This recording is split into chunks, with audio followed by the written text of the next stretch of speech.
नमस्कार विद्यार्थियों, आज हम आपके लिए समाजशास्त्र विषय से संबंधित अति महत्वपूर्ण प्रश्नों की श्रृंखला लेकर आए हैं जो कि आपके पाठ्यक्रम की सेकंड यूनिट से संबंधित है। तो चलिए शुरू करते हैं। समाजशास्त्र और नरविज्ञान में मुख्य समानता क्या है? दोनों संस्कृति का अध्ययन करते हैं, दोनों मानव समाज का अध्ययन करते हैं, दोनों आर्थिक दृष्टिकोण अपनाते हैं, दोनों राजनीतिक प्रक्रिया पर केंद्रित है। तो उसका सही आंसर है दोनों मानव समाज का अध्ययन करते हैं।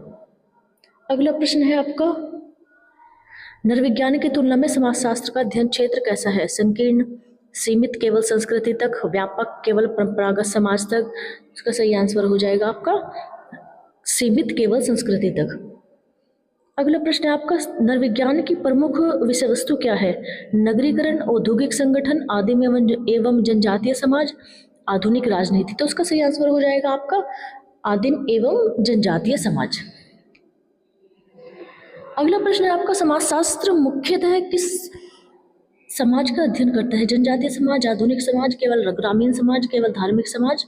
तो समाजशास्त्र मुख्यतः आधुनिक समाज का अध्ययन करता है। इसका सही आंसर हो जाएगा। अगला प्रश्न है आपका, नरविज्ञान की प्रमुख शाखा कौन सी है? सांस्कृतिक नरविज्ञान, ऐतिहासिक नरविज्ञान, आर्थिक नरविज्ञान, कानूनी नरविज्ञान। तो नरविज्ञान की प्रमुख शाखा है आपकी सांस्कृतिक नरविज्ञान। प्रश्न है आपका, समाजशास्त्र और नरविज्ञान के बीच प्रमुख अंतर क्या है? विषय वस्तु, पद्धति, अध्ययन क्षेत्र या ये सभी। तो समाजशास्त्र और नरविज्ञान के बीच अंतर विषय वस्तु का भी है, पद्धति का भी है और अध्ययन क्षेत्र का भी। तो सही आंसर हो जाएगा ये सभी। प्रश्न है आपका, किसने कहा है कि नरविज्ञान समाजशास्त्र की प्रयोगशाला है? Radcliffe Brown, E B Tylor, Auguste Comte या जेस गुरी। सही आंसर हो जाएगा आपका रेडक्लिफ ब्राउन। अगला प्रश्न है आपका, समाजशास्त्र की उत्पत्ति कहाँ हुई है? भारत, यूरोप, अमेरिका या अफ्रीका। तो समाजशास्त्र की जो उत्पत्ति हुई है वो यूरोप में हुई है। संस्कृति की व्यापक अवधारणा किस विज्ञान में अधिक विकसित हुई है? समाजशास्त्र, नरविज्ञान, इतिहास या अर्थशास्त्र। तो संस्कृति की व्यापक अवधारणा है आपकी नरविज्ञान जो है उसमें अधिक विकसित हुई है। प्रश्न है आपका, समाजशास्त्र और नरविज्ञान की पद्धति में प्रमुख अंतर क्या है? सर्वेक्षण और क्षेत्र कार्य, प्रयोग और निरीक्षण, गणितीय विश्लेषण, ऐतिहासिक पुनर्निर्माण। तो समाजशास्त्र और नरविज्ञान की पद्धति में मुख्य अंतर सर्वेक्षण और क्षेत्र कार्य पद्धति का है। प्रश्न है आपका, भारतीय समाजशास्त्र के विकास पर नरविज्ञान का प्रभाव किस कारण से पड़ा है? जातीय और जनजातीय अध्ययन, शहरीकरण और अध्ययन, औद्योगिक समाज का विश्लेषण या वैश्विक अध्ययन, वैश्वीकरण अध्ययन।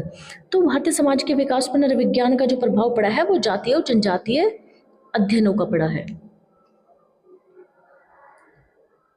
अगला प्रश्न है आपका, नरविज्ञान और समाज शास्त्र में निकटता किसके कारण हुई है? वैश्वीकरण, विकासशील समाजों का अध्ययन, धार्मिक पुनर्जागरण या राजनीतिक परिवर्तन।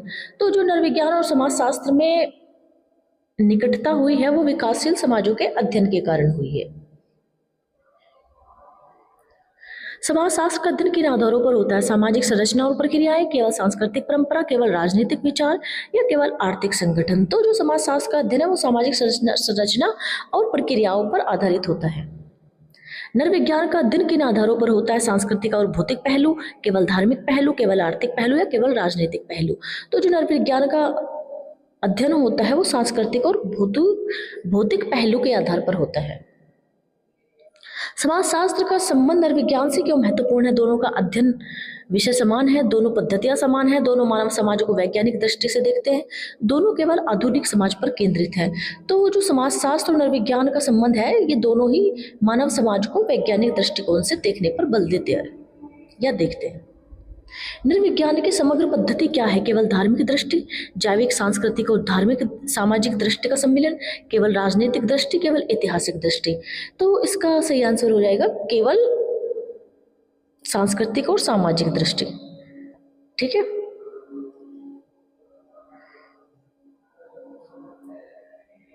प्रश्न है आपका, समाजशास्त्र और नरविज्ञान का संबंध विशेष रूप से किस प्रकार के समाज के अध्ययन में उपयोगी है? शहरी, औद्योगिक, ग्रामीण व जनजातीय या उत्तराधुनिक। तो समाजशास्त्र और नरविज्ञान का जो संबंध है वो विशेष रूप से ग्रामीण व जनजातीय समाज से संबंधित है। तो सही आंसर हो जाएगा आपका सी। भारतीय समाजशास्त्र में नरविज्ञान का विशेष योगदान किसके अध्ययन में है? औद्योगिक संबंध, नगरीकरण, जातीय और जनजातीय या वैश्विक पूंजी। तो इसका भी सही आंसर हो जाएगा आपका सी, जाति और जनजाति।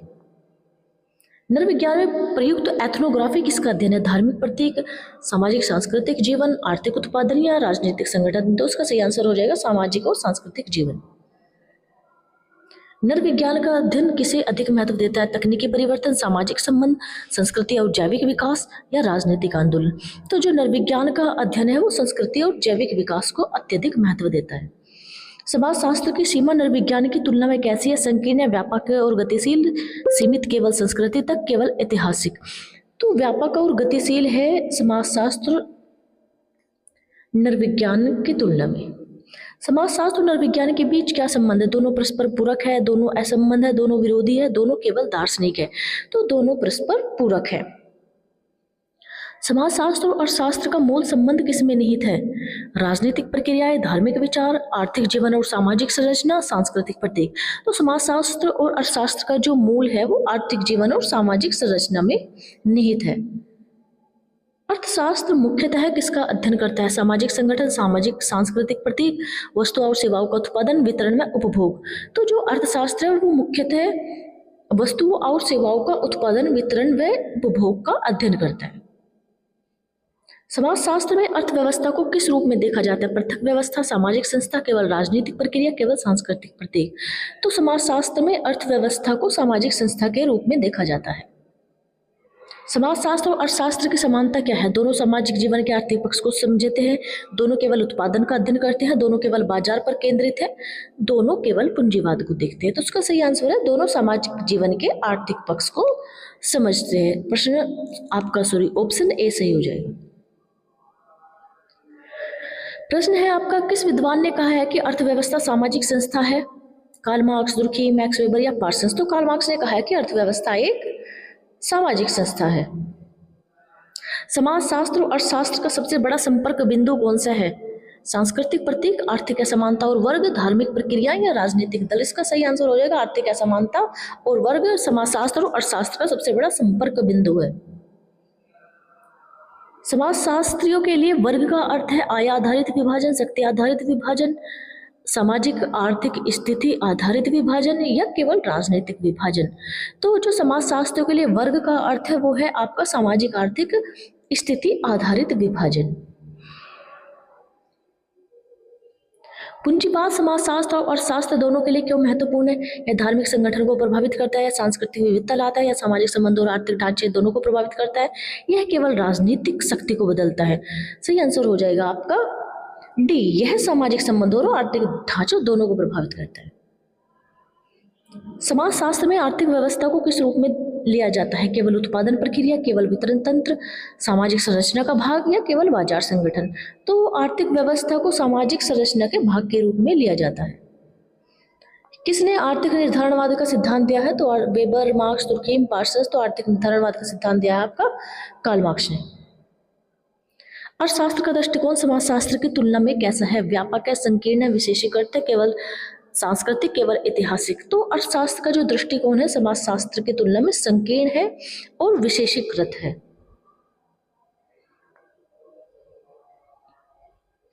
समाजशास्त्र का दृष्टिकोण अर्थशास्त्र की तुलना में कैसा है? केवल आर्थिक, व्यापक और समग्र, केवल तकनीकी, केवल ऐतिहासिक। तो व्यापक और समग्र दृष्टिकोण है समाजशास्त्र का अर्थशास्त्र की अपेक्षा। धर्म और पूंजीवाद के संबंध का अध्ययन किसने किया? Durkheim, marks, weber, Spencer. तो उसका सही आंसर हो जाएगा आपका वेबर। वेबर ने धर्म और पूंजीवाद के संबंधों का अध्ययन किया है। इनकी फेमस बुक है the protest, ethics and the spirit of the capitalism. इसमें मैक्स वेबर ने धर्म और पूंजीवाद के बारे में बातें की हैं।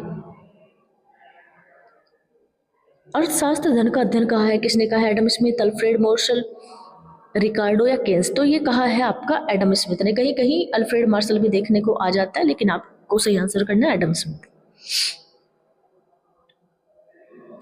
समाजशास्त्र अर्थशास्त्र से किस कारण जुड़ा है? आर्थिक गतिविधियां सामाजिक संरचना में निहित होती है। दोनों का विषय बिल्कुल समान है। दोनों केवल व्यापार देखते हैं, दोनों केवल सांस्कृतिक जीवन देखते हैं। तो आर्थिक गतिविधियां और सामाजिक संरचना निहित होती है सामाजिक संबंधों में। समाजशास्त्र के लिए श्रम विभाजन का महत्व क्यों है? यह केवल उत्पादन की तकनीक है, यह सामाजिक संगठन को प्रभावित करता है, या राजनीति को संचालित करता है, या धर्म को निर्धारित करता है।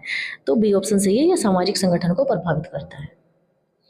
प्रश्न है आपका, आर्थिक वर्ग का समाजशास्त्रीय अध्ययन किससे संबंधित है? उत्पादन तकनीक, सामाजिक स्थिति और शक्ति, केवल वितरण प्रणाली, केवल मुद्रा प्रवाह। तो उसका सही आंसर हो जाएगा आपका बी, सामाजिक स्थिति और शक्ति। समाजशास्त्र और अर्थशास्त्र का संबंध अपरिहार्य क्यों है? दोनों का आधार धन है, दोनों सामाजिक जीवन की अलग अलग संस्थाएं हैं परंतु परस्पर प्रभावी है, दोनों केवल राजनीति को प्रभावित करते हैं, दोनों केवल संस्कृति को प्रभावित करते हैं। सही आंसर हो जाएगा आपका बी, दोनों सामाजिक जीवन की अलग अलग संस्थाएं हैं परंतु परस्पर प्रभावी है। प्रश्न है आपका, समाजशास्त्र और अर्थशास्त्र का मुख्य भेद क्या है? विषय वस्तु और पद्धति, सांस्कृतिक आधार, धार्मिक आधार, ऐतिहासिक दृष्टिकोण या विषय वस्तु और पद्धति। सही आंसर हो जाएगा इसका ए। अर्थशास्त्र का समाजशास्त्र पर सबसे अधिक प्रभाव किस क्षेत्र में है? धार्मिक जीवन, सामाजिक स्तरीकरण और वर्ग विभाजन, राजनीतिक दल या सांस्कृतिक प्रतीक। तो सामाजिक स्तरीकरण और वर्ग विभाजन इसका सही आंसर हो जाएगा। समाजशास्त्र में आर्थिक असमानता का संबंध किससे है? धन और संसाधनों का असमान वितरण, राजनीतिक शक्ति का विभाजन, धार्मिक नियंत्रण, सांस्कृतिक परंपराएं। तो उसका सही आंसर हो जाएगा धन और संसाधनों का असमान वितरण से है। समाजशास्त्र और अर्थशास्त्र में निकटता कब अधिक बढ़ी? औद्योगिक क्रांति के बाद, कृषि क्रांति के बाद, धार्मिक पुनर्जागरण के बाद या राजनीतिक क्रांतियों के बाद। तो औद्योगिक क्रांति के बाद समाजशास्त्र और अर्थशास्त्र में निकटता अधिक बढ़ी। समाजशास्त्र का आर्थिक अध्ययन किसे समझने के लिए होता है? उत्पादन की तकनीक, सामाजिक संबंधों पर अर्थव्यवस्था का प्रभाव, केवल मुद्रा नीति, केवल व्यापार संतुलन। तो सामाजिक संबंधों पर अर्थव्यवस्था का प्रभाव इसका सही आंसर है। समाजशास्त्र और इतिहास का मुख्य संबंध किसमें है? धर्म का अध्ययन, सामाजिक जीवन का समयानुसार विकास, राजनीतिक दल, आर्थिक संस्थाएं। सही आंसर हो जाएगा आपका बी, सामाजिक जीवन का समयानुसार विकास। इतिहास मुख्यतः किसका अध्ययन करता है? वर्तमान घटनाएं, अतीत की घटनाएं और उनका अनुक्रम, भविष्यवाणियां, केवल आर्थिक तथ्य। तो इतिहास मुख्यतः अतीत की घटनाओं का अध्ययन करता है। समाजशास्त्र मुख्यतः किस पर केंद्रित है? व्यक्तिगत घटनाएं, सामाजिक संबंध और संस्थाएं, युद्ध और राजनीति, केवल संस्कृति। तो समाजशास्त्र मुख्यतः सामाजिक संबंध और संस्थाओं पर केंद्रित है। इतिहास और समाजशास्त्र की समानता क्या है? दोनों अतीत की घटनाओं तक सीमित है, दोनों सामाजिक जीवन का अध्ययन करते हैं, दोनों केवल राजनीति का अध्ययन करते हैं, दोनों प्राकृतिक विज्ञान है। तो इतिहास और समाजशास्त्र में समानता यह है कि ये दोनों सामाजिक जीवन का अध्ययन करते हैं। इतिहास का दृष्टिकोण कैसा है? विशिष्ट, वर्णनात्मक, व्यापक और समग्र, केवल वैज्ञानिक, केवल सांस्कृतिक। विशिष्ट और वर्णनात्मक दृष्टिकोण है इतिहास का। समाजशास्त्र का दृष्टिकोण कैसा है? विशिष्ट, व्यापक और सामान्यीकरण पर आधारित, केवल घटनाक्रम, घटनात्मक, केवल सांस्कृतिक, व्यापक और सामान्यीकरण पर आधारित। तो समाजशास्त्र का जो दृष्टिकोण है व्यापक और सामान्यीकरण पर आधारित है। समाजशास्त्र और इतिहास का भेद किस पर आधारित है? पद्धति और उद्देश्य, संस्कृति, धर्म, राजनीति। तो उसका सही आंसर हो जाएगा ए, पद्धति और उद्देश्य। समाजशास्त्रियों के लिए इतिहास का महत्व क्यों है? वर्तमान को समझने के लिए, अतीत की पृष्ठभूमि देता है, केवल साहित्य उपलब्ध कराता है, केवल राजनीति की जानकारी देता है, केवल धर्म का वर्णन करता है। तो जो इतिहास है वो वर्तमान को समझने हेतु अतीत की पृष्ठभूमि देता है समाजशास्त्र। समाजशास्त्र और इतिहास का एकीकरण किस विद्वान ने प्रमुखता से किया? Marks, Durkheim, Guinness, Spencer. तो समाजशास्त्र और इतिहास का एकीकरण मार्क्स ने किया है। ऐतिहासिक भौतिकवाद का सिद्धांत भी कार्ल मार्क्स ने दिया है। मार्क्स ने इतिहास को किस रूप में देखा है? सांस्कृतिक अनुक्रम, वर्ग संघर्ष का इतिहास, धार्मिक विकास या राजनीतिक अनुक्रम। इसका सही आंसर हो जाएगा आपका वर्ग संघर्ष का इतिहास। इतिहास और समाजशास्त्र का अंतर संबंध किस क्रांति के बाद अधिक हुआ है? कृषि क्रांति, औद्योगिक क्रांति, धार्मिक सुधार आंदोलन, हरित क्रांति। तो औद्योगिक क्रांति इसका सही आंसर है। इतिहास मुख्यतः किन घटनाओं पर केंद्रित है? सामाजिक, राजनीतिक, केवल प्राकृतिक, केवल भविष्यवाणी, केवल धार्मिक। तो सामाजिक और राजनीतिक घटनाओं पर। समाजशास्त्र में ऐतिहासिक अध्ययन की प्रणाली क्या कहलाती है? तुलनात्मक पद्धति, ऐतिहासिक पद्धति, सांख्यिकी पद्धति या सर्वेक्षण पद्धति। ऐतिहासिक पद्धति। इतिहास का समाजशास्त्र पर प्रभाव किस क्षेत्र में अधिक है? अतीत के सामाजिक संस्थानों की व्याख्या, केवल राजनीति, केवल अर्थव्यवस्था, केवल संस्कृति। तो अतीत के सामाजिक संस्थानों की व्याख्या। समाजशास्त्र और इतिहास के बीच मुख्य समानता क्या है? दोनों मानव समाज के विकास का अध्ययन करते हैं, दोनों प्राकृतिक विज्ञान है, दोनों केवल भविष्यवाणी करते हैं, दोनों केवल राजनीति पर केंद्रित है, दोनों मानव समाज के विकास का अध्ययन करते हैं। इसका सही आंसर हो जाएगा ए। इतिहास का अध्ययन किस प्रकार का है? सामान्यीकरण, घटनात्मक, काल विशेष, केवल भविष्यवाणी, केवल समाजशास्त्री। तो घटनात्मक और काल विशेष इतिहास अध्ययन का प्रकार है। समाजशास्त्र के लिए इतिहास क्यों सहायक है? या सामाजिक परिवर्तनों को क्रम देता है, या केवल राजनीति बताता है, केवल धार्मिक तथ्य देता है, या केवल साहित्य बताता है? तो समाजशास्त्र सामाजिक परिवर्तनों को क्रम देता है। समाजशास्त्र और इतिहास का भिन्न लक्ष्य क्या है? समाजशास्त्र सामान्य नियम खोजता है, घटना विशेष के लिए दोनों केवल राजनीति का अध्ययन करते हैं, दोनों केवल संस्कृति देखते हैं, दोनों का कोई लक्ष्य नहीं है। तो आंसर हो जाएगा ए, समाजशास्त्र सामान्य नियम खोजता है, इतिहास के लिए विशेष घटनाओं का। इतिहास में समय का महत्व किस प्रकार है? घटनाओं को अनुक्रम में रखने हेतु, केवल धार्मिक घटनाओं को समझने हेतु, केवल राजनीति हेतु, केवल भविष्यवाणी हेतु। तो इतिहास में समय का महत्व घटनाओं को अनुक्रम में देखने हेतु है। समाजशास्त्र में समय का उपयोग किस लिए होता है? केवल राजनीतिक अध्ययन, सामाजिक परिवर्तन और विकास की व्याख्या, केवल धार्मिक विचार हेतु, केवल साहित्य हेतु, सामाजिक परिवर्तन और विकास की व्याख्या हेतु।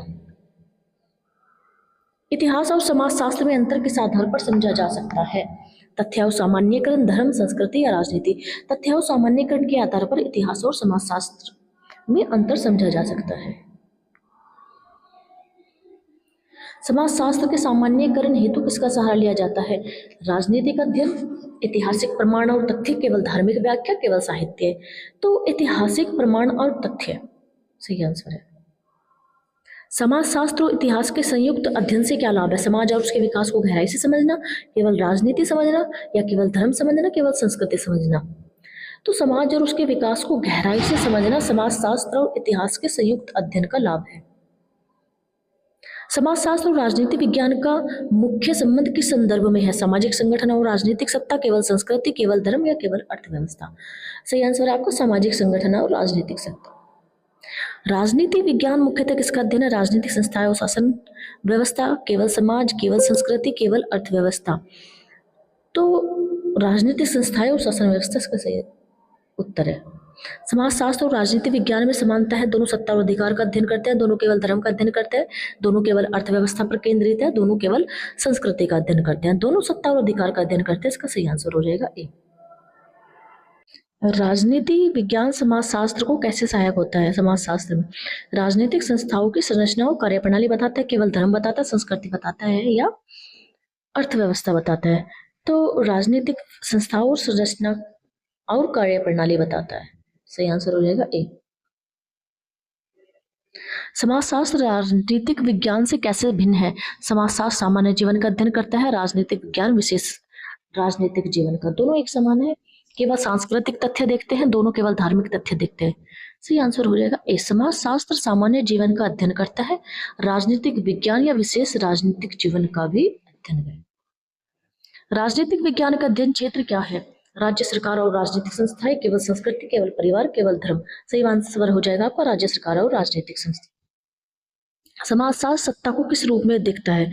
केवल सांस्कृतिक संस्था, सामाजिक संबंधों का अंग, केवल कानूनी तथ्य, केवल धर्म। तो सामाजिक संबंधों का अंग है सही आंसर। राजनीति विज्ञान सत्ता को किस रूप में देखता है? केवल धार्मिक संस्था, राजनीतिक अधिकार और शासन की व्यवस्था, केवल संस्कृति, केवल समाज। राजनीतिक अधिकार और शासन की व्यवस्था।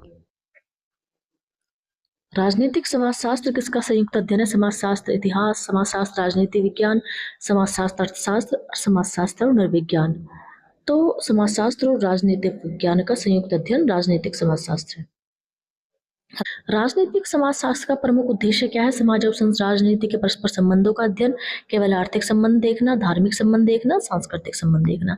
सही आंसर हो जाएगा आपका ए, समाज और राजनीति के परस्पर संबंधों का अध्ययन करना। समाजशास्त्र और राजनीति विज्ञान का अंतर किस आधार पर है? अध्ययन क्षेत्र का पद्धति के आधार पर, केवल धर्म, साहित्य, केवल संस्कृति। तो अध्ययन का क्षेत्र और पद्धति के आधार पर अंतर किया जा सकता है समाजशास्त्र और राजनीति विज्ञान में।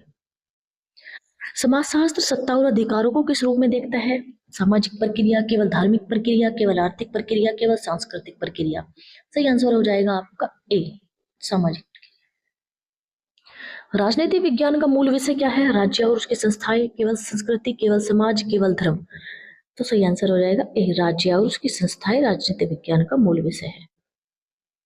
समाजशास्त्र का मूल विषय क्या है? केवल राज्य, समाज, उसकी संरचना, केवल धर्म या केवल सरकार? तो समाजशास्त्र का मूल विषय है समाज और उसकी संरचना। राजनीतिक दलों का अध्ययन किस विषय में आता है? राजनीतिक विज्ञान और समाजशास्त्र दोनों में, केवल समाजशास्त्र में या धर्मशास्त्र में या अर्थशास्त्र में?